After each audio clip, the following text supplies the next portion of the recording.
네, 하나님 말씀 함께 봅니다. 사도행전 20장 1절로 12절까지 있는 말씀입니다. 사도행전 20장 1절로 12절까지 있는 말씀. 오늘은 유두고에 대한 이야기, 우리가 잘 알고 있는 예배 시간에 설교 시간에 졸다가 떨어져서 죽었다가 다시 살아난 유두고에 대한 이야기를 여러분과 함께 나누려고 해요.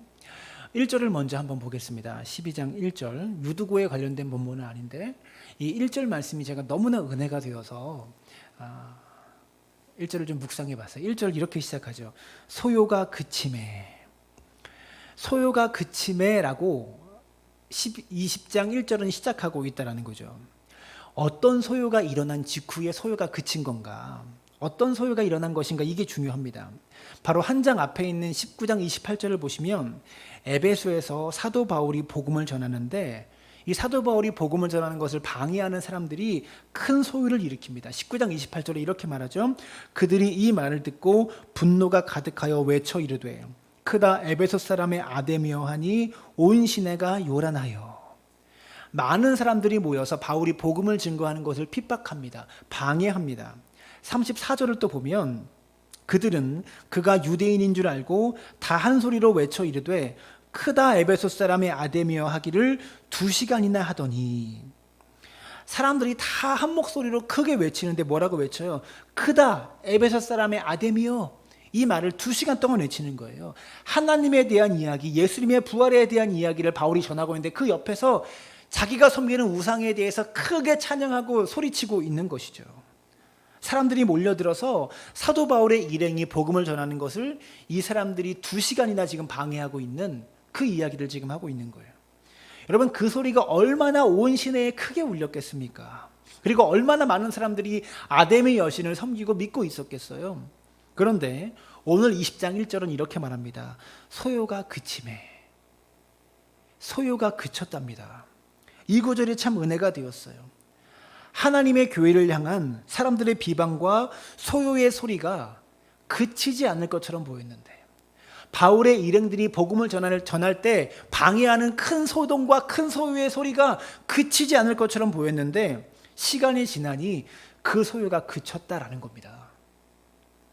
사랑하는 여러분, 예수님을 십자가에 못 박으라고 외치던 빌라도와 사람들의 빌라도가 아니죠. 유대인들의 예수를 십자가에 못 박으라고 외치는 그 유대인들의 소리가 얼마나 컸습니까?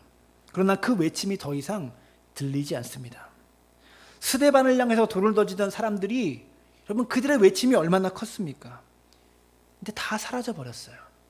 이 또한 지나가리라라는 말이 있는데 하나님의 교회를 향한 사람들의 비방이 그 순간에는 아무리 커 보인다고 할지라도 우리가 겁낼 것이 없는 이유는 언젠가 이 소요가 그칠 날이 오기 때문입니다. 근데 여러분, 비방만 그렇습니까? 비방의 소요만 그렇게 그쳐버리는 겁니까? 아니죠. 사람들의 칭찬도 마찬가지입니다. 사람들의 박수갈채도 영원하지 않습니다. 여러분, 소요와 비방만 그치는 것이 아니라 사람들의 칭찬과 박수 소리도 언젠가는 그치게 되어 있다는 것이죠. 연예인들은 이 사실을 잘 모릅니다. 자기 인기가 영원할 줄 알지만, 정치인들도 자기 인기가 영원할 줄 알지만 절대 사람들의 칭찬과 박수 소리는 오래가지 않아요. 오늘 말씀을 통해서 사람들의 비방 소리와 사람들의 칭찬의 소리가 얼마나 유통기간이 짧은지를 우리가 함께 살펴보았으면 좋겠어요. 칭찬도 금방 사라지고요, 비방도 금방 사라집니다. 그러니 여러분, 사람들의 비방이 크다고 우리가 낙심할 필요가 없는 것이고요, 사람들의 칭찬이 그렇게 많다고 우리가 크게 우쭐댈 필요도 없는 거예요. 어차피 금방 사라질 것이기 때문에 그렇습니다. 그러면 뭐가 중요합니까? 무엇이 중요한 것일까요? 사람들이 뭐라고 이야기하느냐, 이게 중요한 것이 아니라 하나님의 평가가 중요하다는 거죠. 하나님이 어떻게 바라보시냐. 성경의 역사서에서요, 열왕기 상하, 역대 상하는 남유다와 북이스라엘의 왕들의 일대기를 기록한 책이에요. 왕들에 대한, 이스라엘을 다스렸던 왕들에 대한 이야기가 나오는 책이 열왕기 상하와 역대 상하, 이 책들인데, 여러분, 열왕기 상하, 역대 상하에 가장 많이 나오는 표현이 뭔지 아세요? 여호와 보시기에라는 표현입니다. 여호와 보시기에 이 왕은 선한 왕이었고 여호와 보시기에 이 왕은 악한 왕이었다라는 표현이 왕들에 대한 소개에 제일 많이 나와요. 여러분, 사람의 평가가 중요한 것이 아니라 하나님 보시기에 하나님이 바라보는 평가가 중요하다는 것을 우리 모두가 좀 기억했으면 좋겠어요. 어떤 왕을 세상 사람들이 뭐라고 평가하든 그것은 상관이 없는 것이고요. 중요한 것은 여호와 보시기에 그 왕이 옳은 왕이었고 여호와 보시기에 그 왕이 옳지 않은 왕이었다라는 겁니다. 그러면 누가 지혜로운 사람입니까? 누가 똑똑한 사람입니까? 언젠가는 사라져버릴 사람들의 비방이나 칭찬이 아니라 영원하신 하나님의 평가에 신경 쓰는 사람이 지혜로운 사람이고 똑똑한 사람이라는 것을 우리 모두가 좀 기억했으면 좋겠어요. 쉽게 변하는 사람들의 마음을 잡으려고 애쓰는 사람, 여러분, 그 사람이 어리석은 사람이다라는 거죠. 우리가 금요 예배 때마다 다윗에 대해서 살펴보고 있는데 다윗이 아니죠. 다윗과 사울의 결정적인 차이가 무엇입니까? 사울은요, 사라지고 말 사람들의 비방과 칭찬에 목을 맸습니다. 그게 전부인 줄 알았어요. 너무 민감했습니다. 잘 나가던 사울이 언제 망가지기 시작했냐? 자신을 향하던 박수갈채가 작아지고요, 새롭게 등장했던 영웅 다윗을 향한 사람들의 칭찬과 박수 소리가 커져갔을 때, 그때부터 사울이 망가지기 시작했어요. 사람들이 뭐라고 말합니까? 사울을 죽인 자는 천천히요, 다윗이 죽인 자는 만만이로다. 자기가 죽인 자는 천천인데 죽인 적들은 1000명밖에 되지 않는데 다윗이 죽인 적들은 10,000명이다. 이렇게 사람들이 외치니까 사울이 견딜 수가 없는 거예요. 이 순간부터 다윗과 사울의 운명이 뒤바뀌기 시작합니다. 어제까지 나에게 박수 쳐주던 사람들의 그 박수갈채가 이제는 나에게로 향하지 않고 다윗에게로 향하니까 사울이 불안하기 시작하는 거예요. 어떻게 하면 사람들의 인정과 칭찬을 내가 더 많이 받을 수 있을까? 온 관심을 거기에 쏟습니다. 여러분, 사울 왕이 사람들을 얼마나 의식했는지 사무엘상 15장 30절을 보면 이렇게 되어 있어요. 이렇게 말해요. 사울이 이르되 내가 범죄하였을지라도 이제 청하옵나니 내 백성의 장로들 앞과 이스라엘 앞에서 나를 높이사. 내가 범죄하였을지라도 백성의 장로들 앞에서, 이스라엘 백성들 앞에서는 내가 왕이니까 내가 범죄했을지라도 나를 좀 높여달라, 이렇게 사무엘에게 부탁하는 거예요. 하나님의 책망을 받고 있는 이 순간에도 지금 사울이 신경 쓰는 것은요, 사람들이 나를 어떻게 평가할까, 여기에 지금 온 신경이 집중되어 있다는 거죠. 바로 이 사울의 기도가 끝난 후에 바로 5절 뒤에 하나님이 이렇게 말씀하십니다. 사무엘이 죽는 날까지 사울을 다시 가서 보지 아니하였으니 이는 그가 사울을 위하여 슬퍼함이었고 여호와께서는 사울을 이스라엘 왕으로 삼으신 것을 후회하셨더라. 사울이 그렇게 사람들을 의식하기 시작한 후에 바로 5절 뒤에 하나님이 사울을 왕으로 삼으신 것을 후회하셨대요. 근데 다윗은 달라요. 다윗은 사람들의 평가보다 하나님의 평가에 민감했던 사람이에요. 다윗에게는 자신을 죽이려고 하는 사울을 죽일 수 있는 기회가 2번이나 다윗에게 찾아왔어요. 근데 다윗은 사울을 죽이지 않습니다. 그래서 뭐라고 말하느냐? 내가 손을 들어 여호와의 기름 부음 받은 자를 치는 것은 여호와께서 금하시는 것이라. 하나님이 세우신 왕인데 그를 내가 감히 인간인 내가 치는 것은 하나님께서 금하시는 것이다. 다윗이 그 기회가, 사울을 죽일 기회가 생겼을 때 다윗이 정말 사울을 치고 사울을 죽였다면 부하들이 박수 쳤겠죠. 고생이 끝났다. 그러나 사람들이 나에게 박수 칠 줄 몰라도, 박수 칠 수 있어도 하나님은 나를 책망할 것이다. 나는 그래서 할 수 없다는 겁니다. 놀라운 이야기입니다. 다윗에게는 사람들의 박수갈채보다, 부하들의 칭찬과 찬양보다 하나님의 평가가 더 두렵다라는 거예요. 그래서 다윗은 하나님을 의식하는 자였고, 성경은 그 다윗을 향해 내 마음에 합한 자다라고 그렇게 표현하고 있다라는 것이죠. 사랑하는 여러분, 다윗과 사울의 차이를 명심하시기 바랍니다. 사울은 사람들의 평가에 너무 민감했고, 다윗은 하나님의 평가에 민감했던 것이 두 사람의 차이였다라는 겁니다. 오늘 말씀 다시 읽어드립니다. 소요가 그침에, 소요 대신에 비방과 칭찬과 박수를 넣어도 똑같습니다. 언젠가는 그칩니다. 교회를 향한 사람들의 비방 소리가 이렇게 거세도요, 언젠가는 그칠 날이 옵니다. 여러분, 그리고 교회를 향한 사람들의 칭찬 소리가 아무리 커도 언젠가는 그 칭찬의 소리도 그칠 날이 온다는 것을 우리가 좀 기억했으면 좋겠어요. 이제 본격적으로 유두고에 대한 이야기를 함께 살펴보도록 하겠습니다. 이 이야기가 굉장히 끔찍한 얘기예요, 사실은. 우리는 웃으면서 이 이야기를 다루지만 굉장히 끔찍한 이야기입니다. 예배 시간에 누가 졸다가 3층 창가에서 떨어져 죽은 얘기예요. 얼마나 끔찍한 얘기입니까? 근데 이 설교를, 이 본문을 목사님들이 설교할 때마다 되게 좋아합니다. 왜 좋아합니까? 성도님들에게 설교 시간에 졸다가 이렇게 죽을 수 있다 라고 협박할 수 있는 본문이 바로 이 본문이기 때문에 그래요. 그래서 목회자들이 이 본문을 좋아합니다. 설교를 들을 때 예배 시간에 정신 똑바로 차려야 된다, 이렇게 설교할 때 딱 좋은 본문이죠. 근데 이 본문을 성도님들도 되게 좋아해요. 왜 좋아하냐? 성도님들에게 목사님이 바울처럼 설교를 이렇게 길게 하면 우리가 졸다가 죽을 수 있습니다라고 목회자를 협박할 수 있는 부분이기 때문에 그렇기도 합니다. 그러니까 은혜를 받는 부분이 서로 다르다라는 거죠. 사실 이 본문에서 목회자들은 유두고를 적용해서 유두고를 묵상할 게 아니라 바울을 묵상해야 돼요. 바울을 묵상하며 바울을 자신의 목회에 적용해야 되는데 유두고를 가지고 적용점을 찾고 있어요.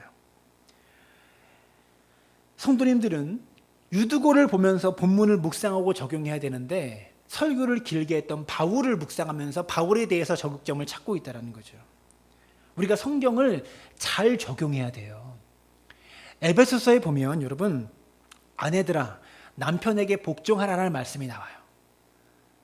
분명히 이 말씀은 누구에게 하는 말이에요? 아내들아 남편에게 복종하라. 그러면 아내들아라고 성경이 이야기했으면 아내들이 은혜를 받고 이 말씀을 아내들이 좋아해야 되는데 누가 은혜 받고 누가 좋아합니까? 남편들이 좋아합니다. 그래서 아내들에게 말하는 거죠. 봐봐, 나에게 복종하라고 했잖아. 이렇게 말하는 겁니다. 여러분, 또 남편들아 아내 사랑하기를 그리스도께서 교회를 사랑하여 자신의 몸을 주신 것처럼 하라, 이런 말씀이 있죠. 이 말씀을 아내들이 좋아하는데 남편들아 그랬으면 남편들이 이 말씀을 듣고 좋아해야 되는데 아내들이 이 말씀을 듣고 좋아한다고요. 오늘 말씀도 똑같아요. 말씀을 읽을 때 바르게 적용해야 되는 거예요. 이 말씀을 다른 사람에게 적용하지 마시고 나에게 주시는 말씀으로 바르게 적용할 수 있었으면 좋겠어요. 목회자인 제가 먼저 바울에게 이 말씀을 집중해 보겠습니다. 7절을 보면 그 주간의 첫날에 우리가 떡을 떼려 하여 모였더니, 여러분, 떡을 떼려 하여 모였더니라는 것은요, 성찬식을 하기 위해서 주일날 모였다는 겁니다. 지금 여기서 그 주간의 첫날에라고 기록하고 있죠. 한 주의 첫날은 언제입니까? 주일입니다. 일요일이 주일이 한 주의 시작이에요. 달력을 보면 주일이 맨 앞에 있잖아요. 주일이 한 주간에 끝나는 날이 아니라 시작하는 날이에요. 주일날 성찬식을 하기 위해서 모였다라는 겁니다. 그런데 사도 바울이 설교를 하는데 설교가 얼마나 긴지 몰라요. 저는 이 말씀을 읽을 때 이 생각이 들더라고요. 내가 설교를 너무 짧게 하는구나라는 생각이 들었어요. 무슨 말이냐면 바울이 말씀을 전하는데 그들에게 강론할세 밤중까지 계속하매. 바울이 언제까지 설교하는 거예요? 밤중까지 설교하기 시작한 거예요. 한 30분 설교하면 저는 그냥 끝나잖아요. 근데 바울은 1시간, 2시간이 아니라 낮에 시작해서 밤이 될 때까지 지금 설교하고 있는 거죠. 사도 바울은요, 하나님에 대해서, 성경에 대해서 할 얘기가 참 많았던 사람이었던 것 같아요. 그렇기 때문에 할 말이 많았던 사람이었기 때문에 성경에 대해서 아무리 얘기하고 이야기를 풀어가도 할 말이 끝나지가 않는 겁니다. 이 사실이 도전이 되더라고요. 여러분, 사실 우리는 무슨 이야기를 밤새 할 수 있습니까? 여러분, 밤이 새도록 친구를 만나면 밤이 새도록 뭔가를 이야기하죠. 옛날의 추억 얘기, 옛날에 있었던 얘기 밤새도록 해도 끝나지 않잖아요. 또 어떤 사람들은 뭐 연예인 이야기, 뭐 정치 얘기하면 밤새도록 얘기할 수 있는 이야기들이 많이 있겠죠. 근데 사도 바울은 밤이 새도록, 밤이 늦도록 무슨 이야기하는 거예요? 하나님에 대한 이야기를 이렇게 계속 끊임없이 풀어놓을 수 있는 사람이었다라는 겁니다. 성경에 대해서 할 얘기가 많은 거예요. 이런 찬송가가 있죠. 하늘을 두루마리 삼고 바다를 먹물 삼아도 한없는 하나님의 사람 다 기록할 수 없겠네. 그 정도로 할 얘기가 많았다라는 거죠. 할 말이 많다는 겁니다.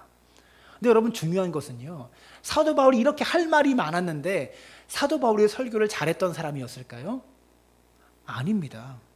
사도 바울은 설교를 잘하는 사람이 아니었어요. 달변가가 아니었어요. 그래도 저는 설교를 그래도 좀 하는 사람이라고 말하면 창피한데, 근데 못하지는 않잖아요. 재미있게 설교에 대한 이야기, 본문에 대한 이야기를 잘 전달하려고 노력하는 그런 사람인데, 중요한 건 사도 바울은 달변가가 아니었다는 겁니다. 그래서 유두고를 아주 깊이 재워요. 깊이 재워요. 여러분 고린도후서 10장을 보면 이런 말씀이 있어요. 바울에 대해서 어떻게 말하냐면, 그들의 말이, 그의 편지들은 무게가 있고 힘이 있으나 그가 몸으로 대할 때는 약하고 그의 말도 시원치 않다. 본문을 좀 보여주세요, 상현아. 10절. 네. 그의 말을 편지로 봤을 때, 글로 봤을 때는 무게가 있고 힘이 있었대요. 근데 사도 바울을 막상 만나니까 너무 약해 보였고 말하는 것도 시원치 않았다. 이렇게 이야기하고 있는 거예요, 고린도후서에서. 여러분 바울 서신을 읽으면 얼마나 놀랍습니까? 글을 너무나 잘 써서 얼마나 강력한 말들을 이 서신서에 써놨어요. 근데 막상 바울을 만나봤더니 몸도 비리비리하고 약해 보이고 말도 시원하지 않게 하는 거예요. 이게 사도 바울에 대한 사람들의 평가입니다. 설교 못했다는 얘기죠. 설교가 시원치 않고 힘도 없었다라는 거예요. 사도 바울이 글을 너무나 잘 썼기 때문에 사도 바울의 편지를 받은 고린도 교회, 데살로니가 교회, 로마 교회, 이 모든 교회들은 너무나 기대가 되는 거예요. 사도 바울의 편지를 받으니까, 야, 이렇게 멋있는 글을 쓰는 사람이 있는가? 사도 바울의 서신서를 먼저 읽은 사람들이 기대를 합니다. 그래서 우리 교회에 와서 좀 설교를 해주셨으면 좋겠습니다라고 해서 바울을 초청했어요. 드디어 바울을 만났는데 사람들이 실망합니다. 너무 약해 보이는 거예요, 바울이. 키도 작고 머리도 벗겨졌고 너무 약해 보이는 거예요. 말도 시원하지 않고 답답하게 설교했던 것 같아요. 그래서 유두고가 설교 시간에 졸은 거예요. 뭔 소리인지 못 알아듣겠으니까. 사도 바울이요, 설교를 잘하는 사람이 아니었다는 거죠. 또 제가 이 말씀을 들으니까 또 도전이 되고 은혜가 돼요. 달변가도 아닌 사도 바울을 통해서 수많은 사람들이 회심했어요. 예수님께로 돌아왔어요. 여기서 바울에 대해서 한 가지가 확실해지는 것이 있는데요. 그동안 바울의 설교를 통해서 수많은 사람들이 변화되고 회심한 것은 바울이 설교를 잘해서가 아니라 성령의 역사하심 때문이었지 바울이 설교를 잘해서가 아니었다는 거예요. 오늘 본문이 우리 설교자들에게, 저와 같은 설교자들에게 주는 메시지가 분명한 의미가 있습니다. 내가 말을 잘해서, 내가 공부를 열심히 해서, 혹은 내가 준비를 많이 해서 설교를 할 때 성령의 역사가 나타나는 것이 아니다라는 겁니다. 여러분, 성경에 나오는 어떤 인물도 대단한 사람들이 아니었어요. 공부를 많이 한 사람들도 아니었어요. 다 그저 그런 사람들이었는데 하나님이 그들을 다 위대하게 쓰셨다라는 거예요. 아무것도 아닌 존재를 통해 주님이 일하셨다라는 거죠. 말을 청산유수처럼 잘한다고 하나님이 쓰시는 것이 아니라 공부를 많이 했다고 하나님이 목회자를 사용하시는 것이 아니에요. 때로는 하나님은 당신을 사랑하십니다. 당신이 있으면 나는 행복합니다. 우리가 교회에서 나누는 이 평범한 인사 이 한마디에도 성령이 역사하시면 그 사소한 한마디에 하나님이 그 사람을 변화시킬 수가 있는 거예요. 베드로도 마찬가지입니다. 공부를 많이 한 사람이 아니에요. 고기 잡던 사람이에요. 그랬던 베드로가 성령께 붙들리니까 3천만 5천 명이 한 번에 회개하는 놀라운 설교가 되었다라는 것이죠. 또 하나 제가 바울을 보면서 도전이 되었던 것은요, 사도 바울은 열정의 사람이었습니다. 복음에 대한 열정이 가득했던, 넘쳐났던 사람이에요. 7절을 다시 보니까 그 주간의 첫날에 우리가 떡을 떼려 하여 모였더니 바울이 이튿날 떠나고자 하여 그들에게 강론할 때 말을 밤중까지 계속하며. 사도 바울이 내일, 다음날 떠나야 돼요. 다음날 또 다른 복음을 전하는 곳으로 먼 길을 떠나야 돼요. 여러분, 내일 먼 길을 떠나려면 어떻게 해요? 전날 자야죠. 일찍 자야지 아침 일찍 출발할 수 있고 힘있게 떠날 수 있는 거잖아요. 근데 사도 바울은 내일 떠나야 되니까 오늘 늦게까지 설교합니다. 늦게까지 하나님에 대한 이야기를 한마디라도 더 하려고, 더 전해주려고, 더 가르치려고 오늘 늦게까지 지금 설교하고 있는 거예요. 이제 더 이상 성도님들을 볼 수 없으니까 더 많은 시간을 할애해서 늦게까지 설교하고 있는 거예요. 여러분, 하나님이 어떤 사람을 쓰시는 줄 아세요? 열정이 있는 목회자를 쓰십니다. 열정이 넘치는 사람을 사용하세요. 마지못해 일하고 있는 자를 하나님은 절대 사용하시는 법이 없어요. 바울이 얼마나 열정이 대단했냐면, 여러분, 유두고가 졸다가 죽었잖아요. 3층에서 떨어져 죽었잖아요. 성경에 분명히 죽었다고 그렇게 되어 있습니다. 이 글을 쓰고 있는 사람이 누구예요? 누가잖아요. 누가의 사도행전의 저자가 누가인데, 누가의 직업이 의사예요. 의사가 죽었다고 말하면 죽은 겁니다. 그런데 바울은요, 의사가 죽었다고 하는데도 포기하지 않아요. 10절을 보니까 바울이 내려가 그 위에 엎드려 그 몸을 안고 말하되 떠들지 말라, 생명이 그에게 있다. 바울이 내려가서 죽은 유두고 위에 엎드려서 기도합니다. 그리고 그를 살려내요. 그런데 중요한 건 이거, 유두고가 살았어요. 죽었다가 살았어요. 그럼 어떻게 돼요? 늦게까지 설교하다가 사람이 죽는 사건이 생겼어요. 바울이 늦게까지 예배드리면서 예배를 인도하다가 사람이 죽는 사건이 생겼어요. 그러다가 그 아이가 살아났으면 빨리 설교를 그치고 집으로 돌려보내야죠. 해산시켜야죠. 근데 11절을 보실래요? 11절 말씀 보여주세요. 상현아, 11절 보여주세요. 네, 11절. 올라가 떡을 떼어 먹고 오랫동안 곧 날이 새기까지 이야기하고 떠나니라. 유두고가 살아났는데 살아난 유두고 데리고 다시 올라가요. 그래서 떡을 떼어 먹이고 살아난 유두고 데리고 또 오랫동안 날이 새기까지 또 설교해요. 바울 참 대단한 사람 아닙니까? 사도 바울이 가지고 있는 이 열정이 참 놀랍다라는 거죠.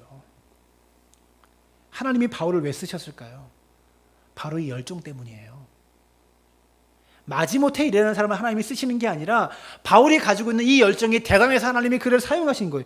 빌립보서 3장 13절을 보시면, 형제들아, 나는 아직 내가 잡은 줄로 여기지 아니하고 오직 한 일, 즉 뒤에 있는 것은 잊어버리고 앞에 있는 것을 잡으려고 표대를 향하여 그리스도 예수 안에서 하나님이 위에서 부르신 부름의 상을 위하여 달려가노라. 여러분, 하나님은 성경에 나오는 열정적인 사람들을 하나님은 높이 평가합니다. 에서와 야곱을 한번 볼까요? 사람들이 야곱에 대해서 이렇게 말해요. 야곱은 참 치사하고 비열하다. 어떻게 팥죽 한 그릇에 장자권을 빼앗냐? 이거 사기꾼 아니냐? 근데 성경이 야곱을 비난하지 않아요. 오히려 성경이 비난하는 건 에서예요. 장자의 명분을 경하게 여겼다라고 에서를 성경에 비난합니다. 열정이 없다라는 거죠. 사도 바울은 열정이 있는 남자였어요. 뒤에 있는 것은 잊어버리고 앞에 있는 것을 잡으려고 표대를 향하여 하나님께서 나를 부르신 그 부름의 상을 위해서 나는 앞을 보고 달려가겠다. 사도 바울의 이 열정 때문에 하나님이 그를 쓰셨다라는 거죠. 엘리야는 내가 하나님 앞에 열심히 특심한 자라고 했어요. 그리고 하나님은 엘리야를 사용하세요. 성경에 요한계시록을 보면 라오디게아 교회를 하나님이 책망하시는데요. 하나님께서 라오디게아 교회를 향해 이렇게 책망하십니다. 요한계시록 3장 15절입니다. 이렇게 말해요. 내가 내 행위를 아노니 내가 차지도 아니하고 뜨겁지도 아니하도다. 내가 차든지 뜨겁든지 하기를 원하노라. 내가 이같이 미지근하여 뜨겁지도 아니하고 차지도 아니하니 내 입에서 너를 토하여 버리리라. 여러분, 성경이 예수님께서 이 라오디게아 교회의 미지근한 모습 때문에 내가 토해버리고 싶으시대요. 너무 역겨워서 못 견디시겠대요, 하나님께서. 사람들이 이 말씀을 이렇게 해석합니다. 주님이 차갑든지 뜨겁든지 하라고 말씀하셨으니까 차가운 지성적인 신앙을 가지든지 뜨거운 감성적인 신앙을 가져야 된다. 이 둘 중에 하나는 가져야 된다라고 해석하는 분들이 있어요. 근데 그 해석은 잘못된 겁니다. 바로 몇 줄만 내려오면 19절에 이렇게 말하고 있어요. 무릇 내가 사랑하는 자를 책망하여 징계하노니 그러므로 내가 열심을 내라 회개하라. 라오디게아의 문제는 지성적인 교회, 감성적인 교회의 문제가 아니라 열심이 없다는 거예요. 성도들에게 열심이 없다는 거예요. 열심이 없는 신앙생활을 주님이 책망하신다는 것이죠. 여러분, 저는 바울처럼 더 열정적으로 목회하고 열정적으로 설교하겠습니다. 이어서 유두고라는 청년에 대해서 한번 집중해 보겠어요. 유두고는 여러분에게 적용하셔야 돼요. 저는 바울을 적용할 테니까. 성경에서 청년이 주인공으로 나오는 본문이 몇 군데가 안 돼요. 그런데 유감스럽게도 유일하게 청년이 주인공으로 나오는 본문인데 이 청년이 졸다가 죽은 이야기입니다. 다른 사람은 설교를 다 잘 들었는데 왜 이 사람만 졸다가 3층에서 떨어졌을까요? 제가 보니까 앉은 자리가 참 중요한데요. 구조를 보니까 유두고라는 청년이 창문에 걸터 앉아 있었어요. 상상을 해보겠습니다. 여러분 건물에서 이 공간에서 예배당에서 창문은 어디에 있죠? 이 가장자리에 있는 거잖아요. 이렇게 이 뒤쪽에 있는 게 아니라 가장자리에 창문이 있는 거잖아요. 창은 항상 가장자리에 있어요. 그럼 제가 설교를 여기서 하고 있으면 창문은 어디 있는 거예요? 맨 끝자리에 있는 거예요. 맨 뒷자리에 창문들이 있는 거예요. 가장 멀리 있어요. 바울이 설교하는 곳으로부터 가장 멀리 있는 겁니다. 우리 중에 유독 예배당에 들어오면 뒷자리가 편하신 분들이 계세요. 오늘 말씀 잘 들으셔야 돼요. 예배당에서 되도록이면 앞에 앉으셔야 돼요. 여러분 마음속에 이왕이면 내가 앞자리에 앉아서 예배 드려야겠다, 이 마음을 갖는 게 참 중요합니다. 여러분 전통적으로 한국교회는 앞자리가 금자리라고 그랬어요. 앞자리가 금자리고 그 뒷자리가 은자리고 중간 자리가 동자리고 맨 끝자리는 잠자리예요. 여러분 뒤에 앉으면 예배에 집중하기가 어려워요. 여러분 예배는 앞에 앉아서 드리시게 되기를 바라요. 뒤에 앉으면 졸려요. 예배는 앞에 앉아서 드리시기를 간절히 바랍니다. 근데 8절을 보면 성경이 굳이 이것을 이야기하고 있어요. 저는 없어도 될 표현인 것 같은데 굳이 이것을 이야기하는 이유가 있어요. 8절을 볼까요? 우리가 모인 윗다락에 등불을 많이 켰는데, 굳이 없어도 되는 얘기 같잖아요. 윗다락에 등불을 많이 켰다고 기록하고 있어요. 그렇다면 예배드리는 예배당이 등불을 많이 켰기 때문에 꽤 밝았다는 얘기예요. 그럼 유두고는 어디 간 거예요? 등불이 가장 닿지 않는 끝자락에 지금 앉아 있는 거예요. 가장 어두운 자리에 앉아 있다는 거예요. 등불을 많이 켜서 예배당에 밝은데, 한가운데는 밝은데 굳이 불빛이 등불빛이 잘 가지 않는, 닿지 않는 끝자리에 앉아 있다는 겁니다. 어둠 가운데 있다는 거예요. 또 하나 집중해 봐야 될 것이 유두고는 창문가에 걸터 앉아 있어요. 여러분 창문가에 이렇게 딱 앉는 게 아니라 이렇게 걸터 앉아 있으면 한쪽 발은 예배당에 또 한쪽 발은 세상에, 예배당 바깥에 이렇게 걸터 앉아 있게 되는 거예요. 사진들 제가 미처 첨가를 못했는데 사진을 보여줘야 되는데 안타깝네요. 유두고는 걸쳐 앉아 있어요. 한 발은 예배당에, 한 발은 세상에. 얼마나 상징적이에요. 여러분 세상과 교회 사이에서 위태로운 균형을 잡고 있다는 거예요.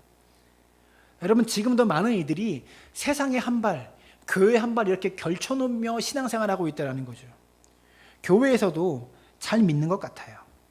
근데 세상에 나가면 세상적으로 가득한, 교회에서도 잘 믿는 것 같고 세상에서도 세상 사람들처럼 잘 노는 것처럼, 잘 돈 벌고 사는 것처럼 세상적인 것들을 좋아하는 그런 모습으로 살고 있다는 거죠. 그래서 교회와 세상 사이에 아주 위태로운 균형을 잡아가며 살아가는 그런 유도고 같은 신앙생활하는 사람들이 많이 있다는 겁니다. 본인은 균형을 기가 막히게 잘 잡고 있다고 생각하는데 아닙니다. 언제든 떨어질 수 있어요. 근데 어디로 떨어지는 줄 아세요? 세상으로 떨어져 죽어요. 굉장히 무서운 이야기입니다. 여러분 지금 내가 유두고와 너무 비슷하다고 생각하는 사람 없습니까? 한 발은 교회에, 한 발은 예배당에, 한 발은 교회에, 한 발은 세상에 걸터 앉아서 세상과 교회 사이에서 위태하게 균형을 잡으며 신앙생활하고, 그렇게 신앙생활하고 있는 사람은 없습니까? 나는 지금 교회와 세상 사이에서 균형을 잘 잡고 있다고 생각하지만 언젠간 떨어집니다. 그런데 세상으로 떨어집니다. 그러다가 죽습니다. 오늘 말씀을 통하여 세상에 걸친 이 한 발을, 한 발은 교회에 발이 나와 있고 한 발은 세상을 향해 나가고 있는 그 한 발을 교회 안으로 다시 돌려놓을 수 있게 되기를 간절히 바랍니다. 계속해서 말씀을 보시면 이 청년이 죽자 예배가 중단돼요. 유두고는 청년입니다. 그 자리에 어른들은 아직 살아있지만 청년이 죽으니까 예배가 중단됩니다. 청년이 죽었다라는 것에 영적인 상징에 담겨져 있는 거예요. 여러분 교회에 청년이 사라지면 언젠가 그 교회 예배는 중단되게 되어 있습니다. 현재 장년과 노년이 교회에 많지만 청년과 다음 세대가 없는 교회가 많이 있어요. 그 교회에 청년이 사라지면, 청년이 죽으면 그 교회 예배는 중단되게 되어 있는 거예요. 한국 교회가 교회사적으로 보면 교회의 역사의 주역으로, 주인공으로 등장하는 사람들은 다 청년이었어요. 청년들의 헌신과 청년들의 열정으로 한국 교회는 세워졌던 것이고 여기까지 올 수 있었던 거예요. 근데 그 청년들이 이제는 장년을 넘어 노년이 되었습니다. 청년이 죽으면 그 교회의 예배는 중단되게 되어 있다는 거죠. 기억하십시오. 교회는 청년이, 젊은이들이, 다음 세대가 살아있어야 합니다. 본문으로 돌아와서 제가 가장 은혜 받은 것이 9절입니다. 이 9절은 목회자와 성도 모두에게 동일하게 적용되는데요. 9절 보세요. 유드고라 하는 청년이 창에 걸터 앉아 있다가 깊이 졸더니 바울이 강론하기를 더 오래 하매 졸음을 이기지 못하여 3층에서 떨어지거늘 일으켜 보니 죽었는지라. 아까도 말씀드렸지만 누가가 진단했습니다. 누가는 의사입니다. 의사가 죽었다고 그러는데도 사도 바울은 말합니다. 10절에 이렇게 말하죠. 바울이 내려가서 그 위에 엎드려 그 몸을 안고 말하되 떠들지 말라, 생명이 그에게 있다. 아마도 청년이 죽었으니까 사람들이 수근수근 됐겠죠. 떠들었겠죠. 그러니까 바울이 떠들지 말라고 한 거겠죠. 그러면서 생명이 그에게 있다라고 이야기해요. 이 말씀이 은혜가 되더라고요. 전문가는, 의사, 전문가인 누가는 죽었다고 지금 말하고 있는데 목회자인 바울은 죽지 않았다는 거예요. 살아있다, 생명이 있다는 거예요. 살 수 있다는 거예요. 전문가가 보기에 죽었다고 말하지만 살아날 수 있다는 거예요. 근데 목회자 바울의 말대로 정말로 살아났어요. 제가 이 말씀을 읽으면서 오늘 한국교회가 자꾸 생각나는 거예요. 사람들이 말하기를 뭐라고 말합니까? 한국교회가 죽었다고 말합니다. 교회에 대한 비관적인 전망이 언론을 통해 수도 없이 쏟아지고 있습니다. 전문가들이요, 2030년만 되면 한국교회 기독교인들은 400만으로 줄 것이다라고 말해요. 400만 명이 된대요. 2018년 통계로 1000만 명이 넘었어요. 한국의 기독교인 숫자가. 앞으로 9년 뒤면 400만 명만 남는데요. 근데 제가 오늘 바울의 입을 빌려서 이렇게 말하고 싶습니다. 호들갑 떨지 마십시오. 떠들지 마십시오. 수근수근 대지 마십시오. 죽은 것처럼 보이지만 안 죽었습니다. 죽은 것처럼 보이지만 생명이 있습니다. 여러분, 아직 교회에 생명이 있습니다. 살아나야 될 줄로 믿습니다. 세상의 전문가들은 교회는 이미 죽었다라고 말하지만 사도 바울과 같은 목회자들, 그리고 먼저 믿은 여러분들이 아니다, 생명이 있다, 살아난다 외치면 반드시 살려내야 되는 거예요. 반드시 살려내야만 합니다. 오늘 12절을 다시 보니까 죽은 줄로만 알았던 청년이 살아나니까요, 사람들이 위로를 받아요. 12절을 보세요. 사람들이 살아난 청년을 데리고 가서 적지 않게 위로를 받았더라. 죽은 줄로만 여겼던 유드고가 살아나니까 사람들이 위로를 받습니다. 힘을 얻습니다. 여러분, 다시 살아나다가 영어로 리바이벌이에요. 다른 말로 부흥입니다. 죽은 줄로만 알았던 교회가 다시 살아나면 사람들이 위로를 얻게 되는 거예요. 교회를 통해 위로를 받는 거예요. 교회가 살아나면 하나님의 백성이 위로를 받습니다. 이 위로의 역사가 교회 가운데 나타나기를 축원합니다. 말씀을 정리합니다. 사람들의 칭찬과 비방의 유통기한은 짧습니다. 소요는 언젠가는 그칩니다. 곧 사라지고 말 사람들의 비난의 소리, 또 박수 소리, 찬양의 소리, 이것이 아니라 하나님의 평가에 민감한 우리 교회가 되었으면 좋겠습니다. 하나님의 말씀이 우리를 위로하고 하나님의 능력이 우리를 위로한다는 것을 기억하시길 바라요. 제가 설교 길게 하는 것 같지만 바울에 비하면 별로 길지 않습니다. 사도 바울은 하나님에 대해서 할 말이 많은 열정의 사람이었어요. 설교를 잘하는 달변가는 아니었는데 그가 하나님의 손에 붙잡히니까 그가 복음을 전할 때마다 수많은 사람이 회심하고 변화됩니다. 저는 바울과 같은 목회자가 되어지기를 바랍니다. 바울처럼 열정적으로 목회하고 열정적으로 설교하겠습니다. 여러분, 유드고를 기억하시길 바라요. 유드고는 설교자로부터 가장 먼 곳에 있었습니다. 설교자가 잘 안 보이는 가장 어두운 곳을 향해 갔습니다. 그곳에서 교회의 한 발, 세상 창문에 한 발 걸터 앉으면서 위태위태하게 신앙생활하고 있었습니다. 그러다가 깊은 잠에 빠지죠. 그러다가 떨어집니다. 근데 어디로 떨어집니까? 세상으로 떨어져 죽습니다. 여러분, 유두고와 같은 자가 되지 않게 되기를 바랍니다. 한국교회가 이미 죽어가는 것처럼 보이지만, 죽은 것처럼 보이지만 죽지 않았습니다. 생명이 있습니다. 살아날 수 있고 반드시 살려내야만 합니다. 그리고 반드시 교회가 살아나서 세상을 위로할 수 있는 그런 교회로 놀라운 역사가 우리 사랑나무 교회를 통해서 나타나게 되기를 주님의 이름으로 축원합니다.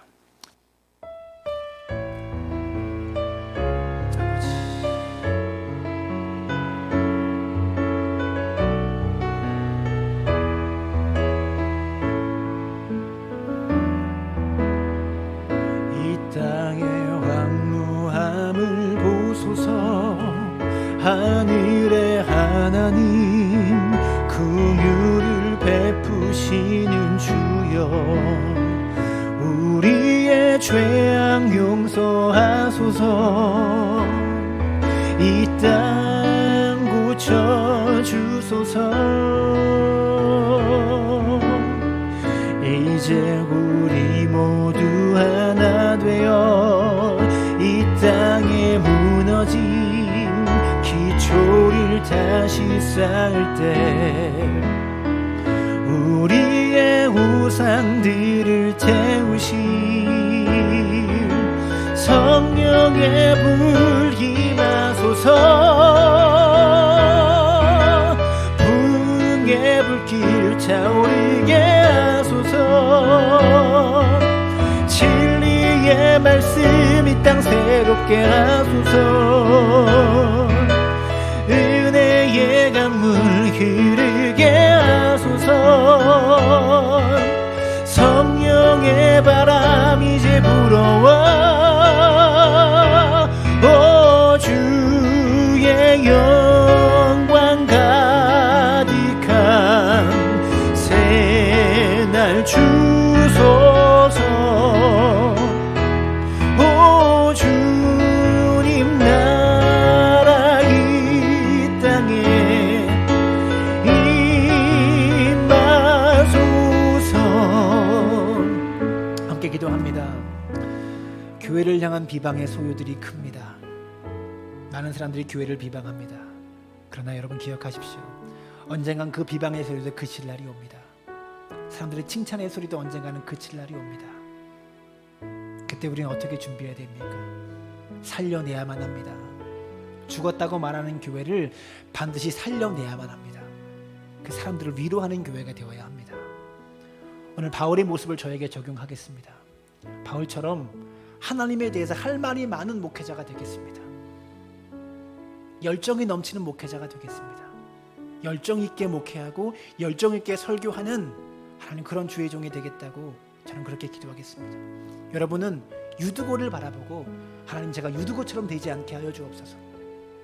예배당의 끝자리에 앉는, 말씀을 사모해서 맨 앞자리에 앉는 성도가 되게 하시고 유두고처럼 어두운 곳을 찾아가서 앉아있는 한바른 교회에 한바른 세상에 걸터 앉아 위태위태하게 신앙생활하고 있는, 그러다가 세상으로 떨어져 죽지 않도록 나를 붙잡아 달라고, 말씀을 사모하고 예배를 사모하고 은혜를 사모하는 참된 성도 되게 해달라고.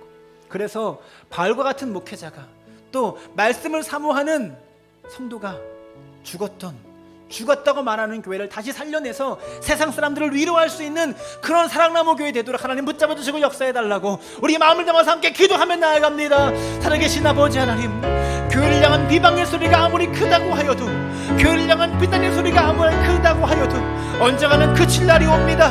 하나님, 우리가 그날을 기대하며 인내하도록 하나님 붙잡아 주시기를 소망합니다.